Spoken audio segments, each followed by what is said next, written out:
on va casser les clichés que vous connaissez déjà sur Toulouse, comme Nougaro ou Airbus, pour partir à la découverte du patrimoine toulousain. C'est parti!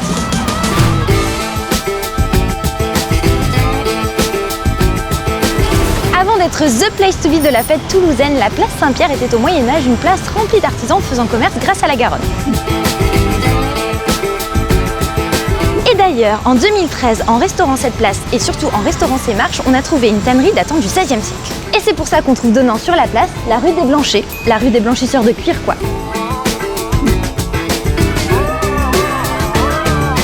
À l'autre bout de la place, c'est Saint-Pierre-des-Cuisines, c'est notre plus vieille église de Toulouse. C'est une église paléo-chrétienne bâtie par les Visigoths, par-dessus une ancienne nécropole romaine. Mais aujourd'hui, l'église est devenue un auditorium avec une acoustique de ouf.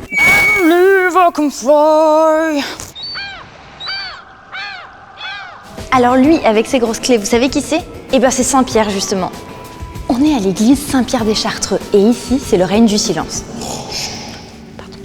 Au XVIe siècle, en pleine guerre de religion entre protestants et catholiques, les moines de l'ordre des Chartreux trouvent refuge ici. Ils vont construire un immense couvent avec son église. Chez eux, la règle c'est de vivre comme des ermites, c'est-à-dire de ne parler à personne. Et donc l'église est coupée en deux, avec une partie pour la population du quartier et une partie cachée pour les moines. Et là, regardez, ce sont les vestiges du cloître de ces moines. Chaque arche donnait accès à une petite maison individuelle où les Chartreux vivaient. C'est pour ça, par extension, que certaines jolies maisons en fond de cour d'un immeuble, on dit que ce sont des chartreuses. Bah oui. Souvent, pour mieux visiter Toulouse, il suffit juste de lever le nez. Regardez toutes ces belles façades. Au Moyen-Âge, c'était la rue des Argentiers. Et au 19e siècle, c'est devenu la rue des vendeurs de bas de soie. Et ils faisaient des battles pour savoir qui aurait la plus jolie façade. Il faut savoir que depuis le Moyen-Âge, Toulouse dispose de 3 ports, le port Saint-Pierre, le port Viguerie et la Dorade. Dans ce dernier, on pêchait surtout du poisson, mais aussi du sable pour faire du ciment. Il se pouvait que certains pêcheurs repêchent dans leurs filets des cadavres qu'on stockait dans cette mini-morgue. Bon, aujourd'hui, on peut manger des glaces et boire des verres, c'est quand même plus sympa.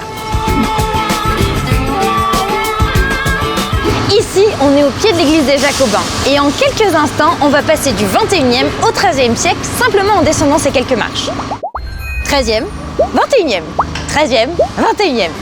Après la Révolution française, il faut imaginer qu'ici, une garnison militaire s'était installée. Ils avaient construit 2 étages en bois et c'est difficile à croire, mais ici, dans ces renfoncements, c'était des écuries pour les chevaux. Alors ici, à l'époque, c'était la cour de récré du lycée Pierre de Fermat. Et ce qui est trop cool, c'est que si on regarde au sol, il y a des espèces de post-it de l'époque qui sont des épitaphes funéraires. Bon, par exemple, celle-ci, c'est une spéciale dédicace pour un marchand de bougies. Mais le problème, c'est que ça ressemble plus à des courgettes qu'à des bougies.